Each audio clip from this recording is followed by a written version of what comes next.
En esta oportunidad estudiaremos la función y catabolismo de la hemoglobina. Para eso debemos recordar primero cómo era la estructura de esta proteína, la cual se caracteriza por ser globular y de tipo cuaternario, es decir, está constituida por 2 cadenas alfa y 2 cadenas beta. En cada una de las globinas se encuentra inmerso el grupo hemo, el cual realmente es el que cumple la función de unión a la molécula de oxígeno. Esto debido a la presencia de 2 cadenas laterales de la histidina, las cuales se denominan histidina proximal e histidina distal. Una de ellas se unirá directamente al hierro y la otra hará un puente entre la molécula de oxígeno, el hierro y la hélice que haga parte de la globina. Entendido esto, debemos saber que existe una curva de disociación propia para la hemoglobina, la cual vemos en la siguiente gráfica. Esta curva es de tipo sigmoide. Esto es debido a que la unión del oxígeno a la hemoglobina es de tipo cooperativo. Esto indica que una vez se haya unido una molécula de oxígeno a una porción de la hemoglobina, inmediatamente favorece la unión del resto de las moléculas de oxígeno al resto de las globinas. De esta forma, en la gráfica observamos que en el eje de las X se encuentra la presión parcial de oxígeno y en el eje de la Y se encuentra el porcentaje de saturación de hemoglobina. Se considera que hay una saturación del 100% cuando se encuentran todos los grupos hemo ocupados por molécula de oxígeno. Asimismo, se considerará entonces una saturación del 25% cuando un solo sitio de unión al oxígeno se haya ocupado, como se ve en la figura. Si la hemoglobina se encuentra a nivel pulmonar, en este caso lo que va a ocurrir es que puede generarse un proceso de saturación incluso hasta del 100%.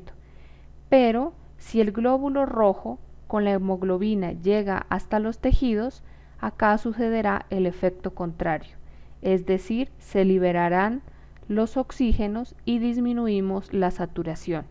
De esta forma, la hemoglobina podrá mantener unido al oxígeno dependiendo de las presiones parciales que existan a nivel pulmonar o liberará el oxígeno dependiendo de la presión parcial que se encuentre a nivel de los tejidos.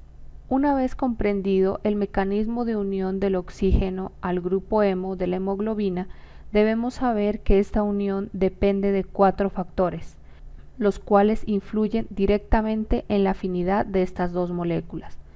El primer factor de ellos es la temperatura, debido a que debemos recordar que la temperatura influye directamente sobre los puentes de hidrógeno. Recordemos que si aumentamos la temperatura, estos puentes se romperán. Además, debemos saber que dentro de la molécula de hemoglobina, en cada una de las globinas y entre las globinas existen uniones por puentes de hidrógeno, de modo que si se incrementa la temperatura habrá rompimiento de estos y por lo tanto se perderá inmediatamente la capacidad de unión de la hemoglobina con el oxígeno. Por eso vemos que se puede liberar o mejorar la liberación del oxígeno. Otro de los factores que influyen en la afinidad son la carga protónica, es decir, aumentar la concentración de protones. Esta puede aumentar debido al equilibrio bicarbonato.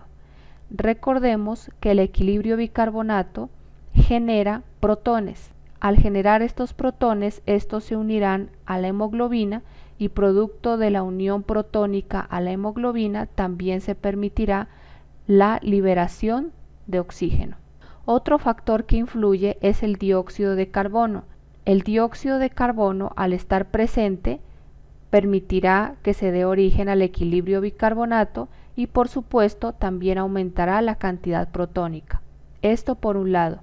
y segundo, al haber mayor concentración de CO2, la hemoglobina preferirá unir al CO2 que al propio oxígeno.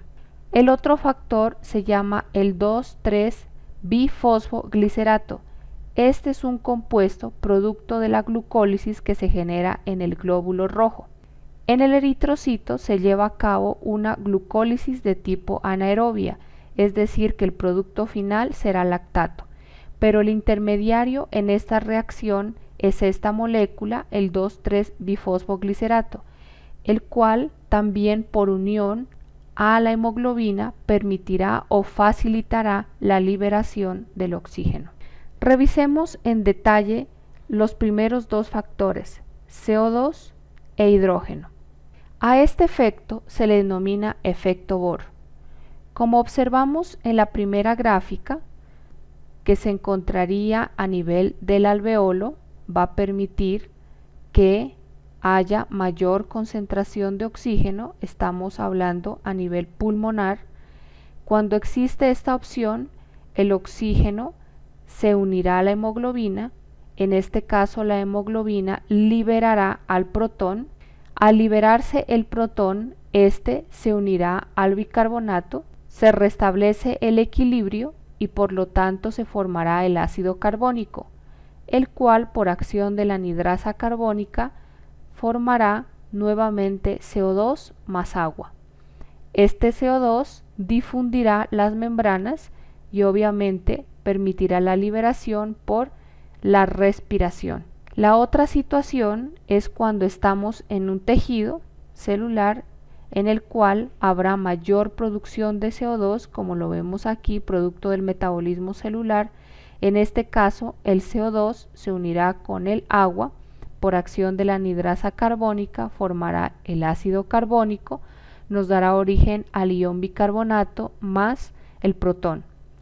Este protón inmediatamente se unirá a la hemoglobina, razón por la cual la hemoglobina liberará al oxígeno y el oxígeno difundirá a los tejidos para que sea captado por la célula.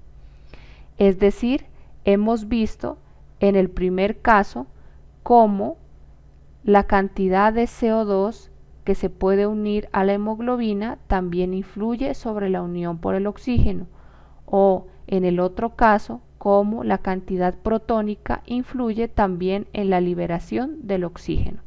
A este proceso se le denomina efecto Bohr.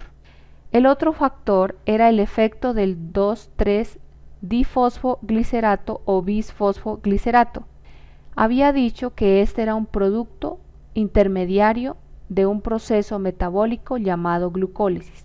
Este proceso llamado glucólisis ocurre en la mayoría de las células y el glóbulo rojo no es la excepción, solo que en el glóbulo rojo la glucólisis no tiene como producto final el piruvato, sino el lactato.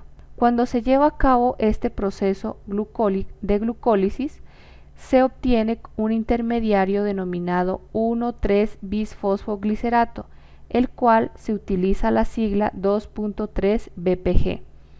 Esta molécula va a tener afinidad sobre el área central o intermedia entre las 4 globinas de la hemoglobina, como lo vemos en la gráfica. Este 2,3-BPG se va a unir por afinidad por cargas. En este caso, este bifosfoglicerato tendrá una carga negativa y va a ser atraído por las cargas positivas que tienen las cadenas beta de la hemoglobina. Es decir, realmente el bisfosfoglicerato se unirá a las cadenas beta de la hemoglobina, como lo vemos en la figura. De esta forma modifica la estructura de la hemoglobina y permitirá la liberación del oxígeno.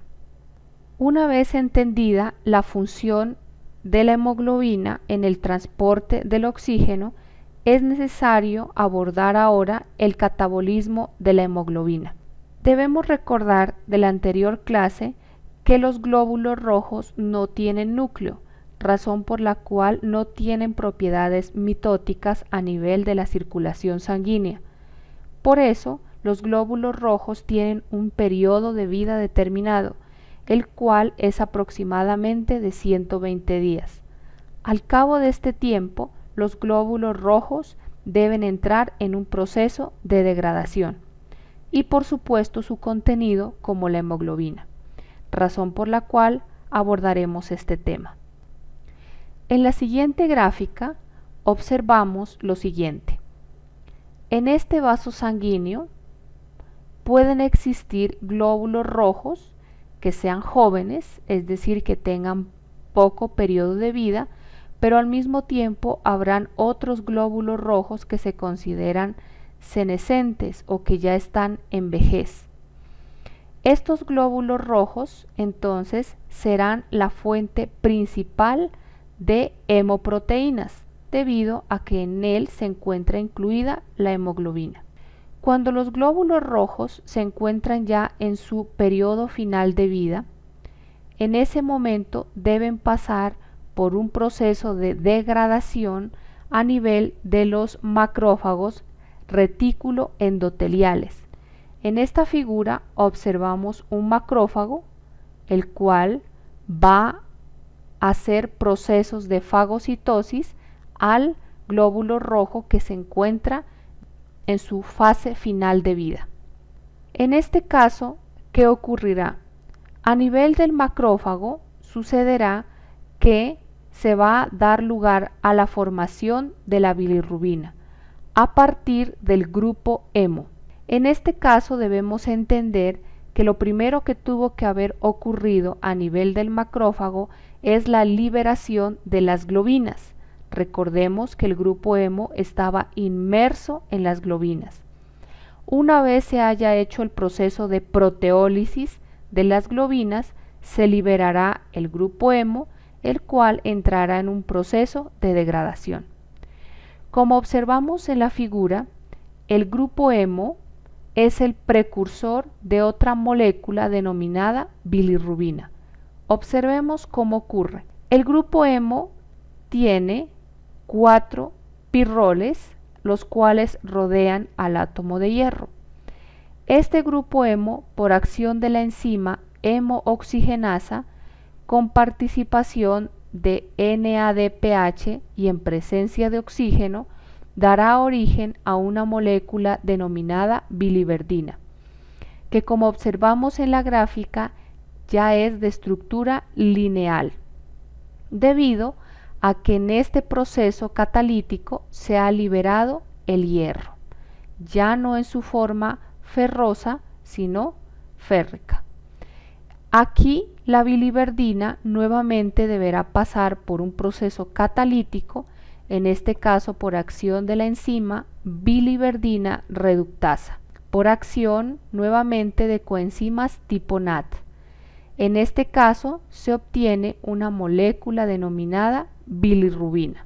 Esta bilirrubina que se ha producido a nivel del macrófago, entonces ahora deberá viajar hacia el hígado. Solo que la bilirrubina se considera un compuesto insoluble, razón por la cual no puede viajar libremente por el plasma. En este caso, la bilirrubina debe unirse a una proteína llamada albúmina.